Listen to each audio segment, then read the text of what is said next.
Joignez-vous à la discussion.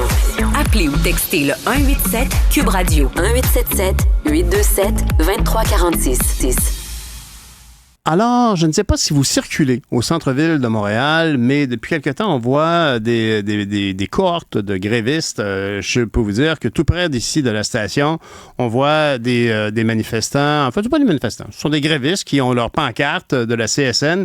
Et il s'agit des employés de l'auberge des gouverneurs, juste ici, là, à côté de la place Émilie-Gamelin. On va discuter avec le responsable du secteur de l'hôtellerie et trésorier de la Fédération du commerce, donc la CSN, Michel Valiquette. Bonjour, M. Valiquette. Bonjour, M. Dantel. Bonjour. Alors, dites-moi, je marchais pour venir à la station. J'ai croisé des grévistes. On a discuté un peu. C'est ce qui a mené à l'entrevue de ce matin. Donc, vous représentez 30 000 membres du côté de ce qu'on appelle là, la Fédération du commerce qui est affiliée à la CSN. 30 000 membres. Là, vous n'avez pas 30 000 membres qui s'en vont en grève, mais vous allez avoir un gros mouvement la semaine prochaine, autour du 8 août, si je ne me trompe pas, où plusieurs hôtels vont voir leur personnel quitter leur lieu de travail.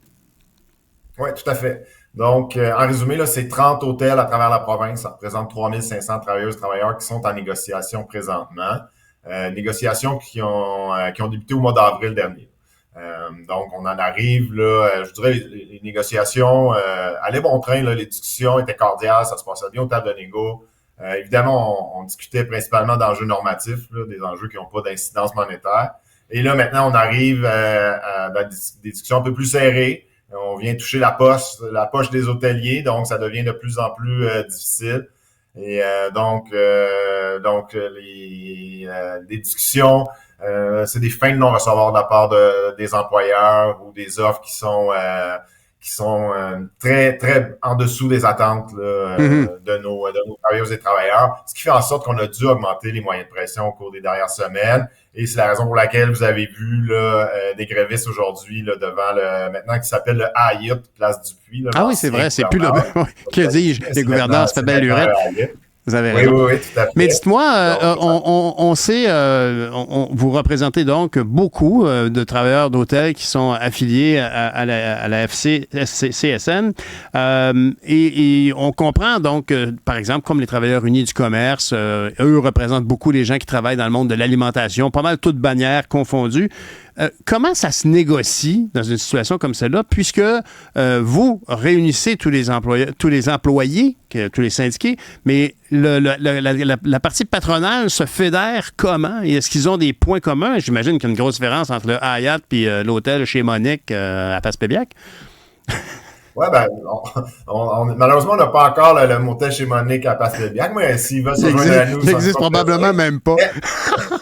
Non, mais votre question est pertinente parce qu'on a différentes catégories d'hôtels. Là. On passe du Reine-Élisabeth au Ritz-Carlton, au Marriott Château-Champlain. On a des hôtels, on a le Château Roberval à Roberval. On a des Quality dans l'ouest de la ville, près de l'aéroport. Donc, toutes les gammes d'hôtels. C'est 30 tables de négociation bien distinctes. Ah bon? Les syndicats, eux, se sont entendus sur des revendications communes, donc qui sont du nombre de 7. Donc, il y a 7 revendications qui touchent toutes, peu importe la gamme d'hôtels dans laquelle vous travaillez, ça vous touche. Évidemment, alors, quelles sont-elles? C'est intéressant. Quelles sont ces 7 revendications principales?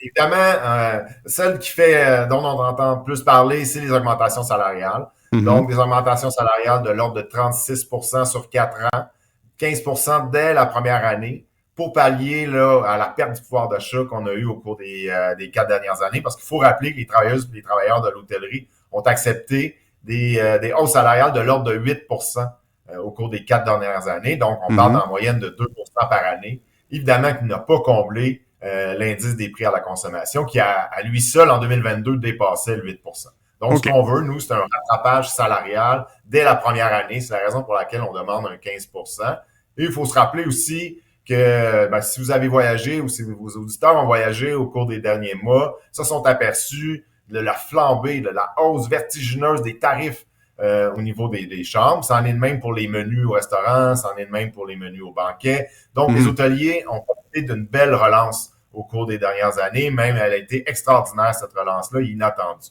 Donc, mais les principaux artisans de cette relance-là, c'est les travailleuses et les travailleurs qui sont là au quotidien. Bien sûr. Et les lieux, et leur positionnement, bien sûr. Et donc, ça, c'est votre première revendication, qui est donc 15 pour tout de suite et le rattrapage pour les 4 prochaines années qui cumulerait à 36 d'augmentation. Ça, c'est quand même, j'imagine, un peu plus costaud.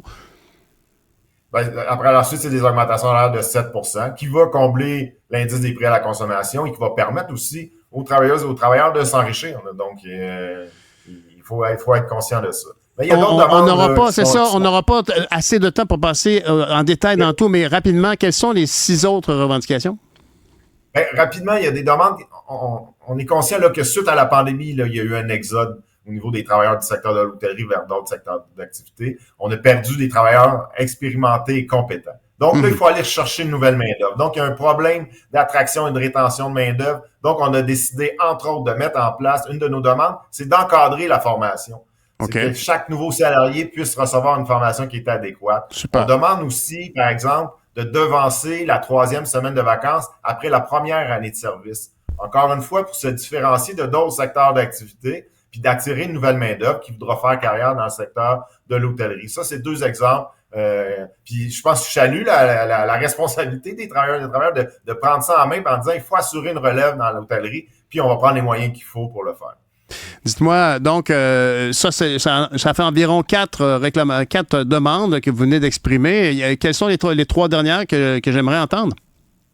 Oui, ben en fait, puis ils sont pas en période d'importance, là, mais on a un problème au niveau des agences de personnel. Ça, c'est un fléau dans le secteur de l'hôtellerie, autant que ça l'est que dans le secteur de la santé, par exemple.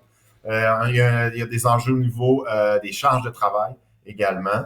Il y avait aussi une notion au niveau des assurances collectives. On souhaitait en fait que l'employeur participe de façon plus importante à notre régime d'assurance collective et des enjeux au niveau des pourboires aussi. Donc, on veut s'assurer de la gestion des pourboires. Je vous pose déjà par la loi. Ben c'est ça. Ben j'ai réagi fortement quand vous avez parlé des pourboires parce que, bon, évidemment, les agences, on n'aura pas le temps, mais en gros, ce que vous me dites, c'est que pour éviter d'avoir des employés syndiqués, parfois, on va faire affaire avec des agences pour du personnel temporaire. Ça vient vraiment, on est vraiment dans le bris de conditions standards de travail en milieu syndical. Ça vient plomber notre rapport de force. C'est un phénomène courant, ça? Aussi. Oui, ça devient de plus en plus. Là. Ah, ouais. Avant, on le voyait surtout dans l'entretien ménager, là, au niveau des préposés aux chambres. Maintenant, on le voit dans l'ensemble des départements, que ce soit en cuisine, en service, au niveau des préposés aux chambres, un peu partout. Donc, souvent, les employeurs, c'est le raccourci qu'ils souhaitent prendre au lieu de s'attarder à embaucher du personnel. Okay. Ils vont utiliser des agences de personnel. Et pourtant, on sait tous qu'un bon milieu de travail où les employeurs et les employés s'entendent sur des objectifs communs, ça fait la différence. Ici, là, on a l'impression que l'employeur se sent, il préfère embaucher du monde en dehors du personnel régulier. C'est vraiment triste. Je vous souhaite que cette situation-là se règle. En terminant, vous avez parlé de pourboire. Donc, en pleine saison touristique, qu'est-ce qui est légitime selon vous? Évidemment, là, je comprends que tout le monde a son point de vue.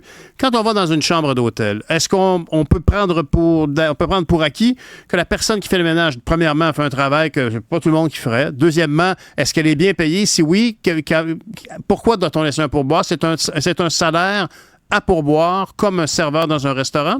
Et si oui, quel est le montant qu'on doit laisser? Ouais, donc là, on est dans un autre débat, bien évidemment. Notre demande n'est pas dans ce sens-là. Nous, c'est vraiment au niveau de la gestion des pourboires, au niveau des employés à pourboire. Préposé aux chambres, on ne considère pas une préposé aux chambres comme un pourboire, un employé à pourboire. C'est toujours, en tout cas, moi, j'encourage les gens, quand ils visitent, de laisser un pourboire dans la chambre, parce que vous l'avez dit d'entrée de jeu, c'est pas un travail qui est facile, c'est un travail physiquement qui est excessivement exigeant. Et parfois, on a des petites surprises quand on rentre dans des chambres. Mais j'en doute pas. Non, mais j'imagine bien, vous avez bien raison. Mais vous évoquez aussi donc un partage des pourboires, une politique des pourboires à l'intérieur pour les employés.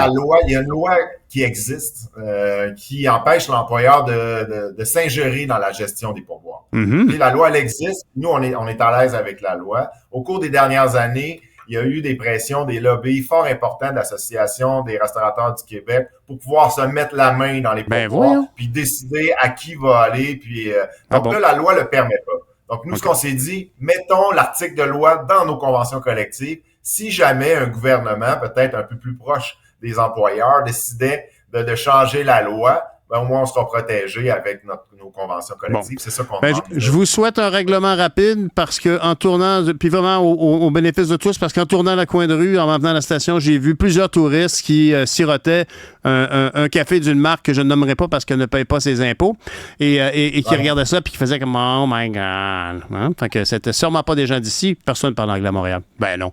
Merci beaucoup. En même temps, ouais, ça m'a fait plaisir. On aura la chance de se reparler. Michel Valiquette, merci. Responsable du secteur de l'hôtellerie et trésorier de la Fédération du commerce à la CSN. Merci beaucoup.